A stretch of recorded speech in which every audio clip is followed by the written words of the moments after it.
The Little Mermaid, Ariel's Underwater Adventure, an episode from the movie, A Little Golden Book.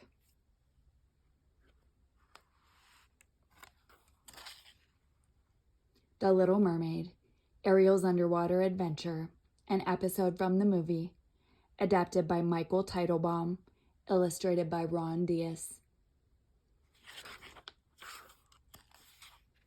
Once upon a time, there was a beautiful little mermaid named Ariel. She was the youngest daughter of the Sea King Triton. Even though she lived at the bottom of the ocean, Ariel was not interested in her watery world.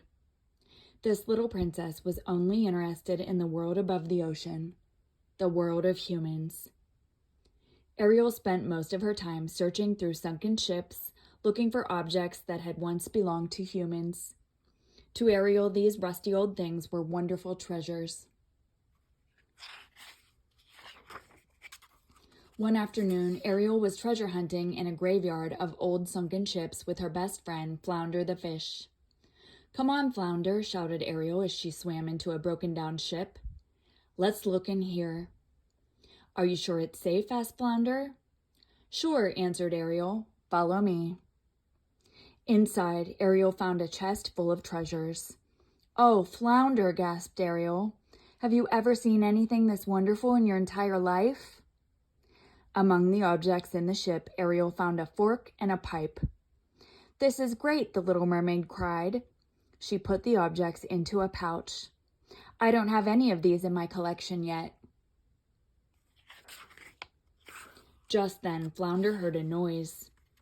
What was that?" he cried. "I didn't hear anything," said Ariel, who was too busy looking for more treasures to notice any strange sounds. Trembling with fear, Flounder peeked outside the doorway of the ship. There, with his huge mouthful of sharp teeth open wide, was a shark. "Shark!" screamed Flounder as he raced back inside. Ariel grabbed her bag of treasures. She and Flounder swam quickly to the upper deck. The shark followed, snapping his jaws. Ariel and Flounder squeezed through a porthole. The small porthole didn't stop the shark. He crashed right through the side of the ship after them. The mermaid and her little companion were swimming hard, but they were barely staying ahead of the shark's terrible jaws. The shark lunged at them, his jaws snapping the ship's mast as if it were a matchstick. The two swam as fast as they could toward a huge old anchor. The shark followed, only inches behind them. "I hope this works," gasped Ariel. Me too," cried Flounder. When they reached the anchor, Ariel and Flounder slipped through the ring at the top. The shark tried to follow, but he was too big. His enormous face got stuck in the anchor. "Let's get out of here," said Ariel. "We can head up to the surface to show Scuttle my new treasures." On the surface, Ariel and Flounder visited with their friend Scuttle the seagull. Ariel pulled one of her new treasures out of the pouch. "Do you know what this is?" Ariel asked Scuttle, handing him the fork.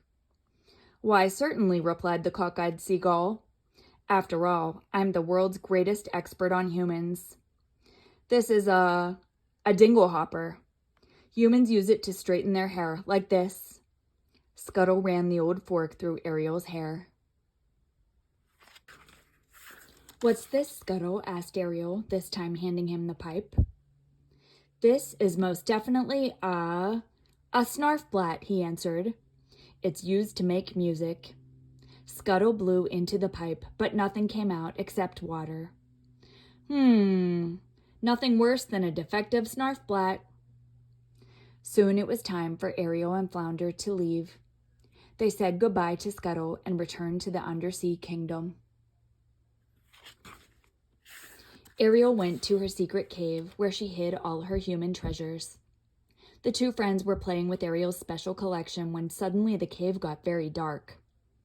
Ariel looked up through an opening and noticed something on the surface of the water, blocking out the moonlight. "I'm going to see what that is, Flounder," said Ariel. On the ocean's surface was a very big ship. "How beautiful it is!" exclaimed Ariel. "We've got to get a closer look." Ariel reached up and peered over the side of the ship while Flounder looked on from the water below. Ariel saw a young man. His shipmates were singing and dancing. "I've never seen a human this close before," said Ariel to Scuttle, who was also curious about the humans and had come for a better look. "He's very handsome, isn't he?" said Ariel, looking at the young man the sailors called Prince Eric. "He looks kind of hairy to me," said Scuttle, looking at Prince Eric's sheepdog Max. But Ariel didn't hear the seagull. All she could think about was the young man, the one she would someday join in the world of humans. Ariel was falling in love. Suddenly, without warning, a big storm came up. Rain poured down, lightning flashed, and the wind tossed the ship like a toy sailboat. Ariel watched Prince Eric as he and his crew tried to keep the ship afloat. As the ship tossed and turned in the water, a bolt of lightning hit the mast. The burning mast collapsed onto a keg of gunpowder. The explosion threw Prince Eric overboard into the raging waves. "The prince!" shouted Ariel. Prince Eric sank under the water. Ariel knew that if she didn't act at once, her handsome prince would drown. Ariel dived into the sea. She grabbed Prince Eric and brought him up to the surface. Holding him tightly, she swam to shore and dragged the prince onto the sandy beach. While the prince lay sleeping, Ariel stroked his hair and sang him a beautiful love song. How Ariel wished she could be with Prince Eric in the human world. Before the prince began to stir, Ariel heard his crew coming. She knew she had to leave before she was seen by the humans. Blowing the prince a kiss, Ariel turned and dived back into the ocean. Ariel and Flounder returned to her secret cave so the little mermaid could be with her human treasures. "Oh, Flounder," said Ariel, "Prince Eric's so handsome. I can hardly wait until I see him again." Flounder just smiled. Ariel combed her hair with her dinglehopper and wished for the day when she would be with her human prince forever.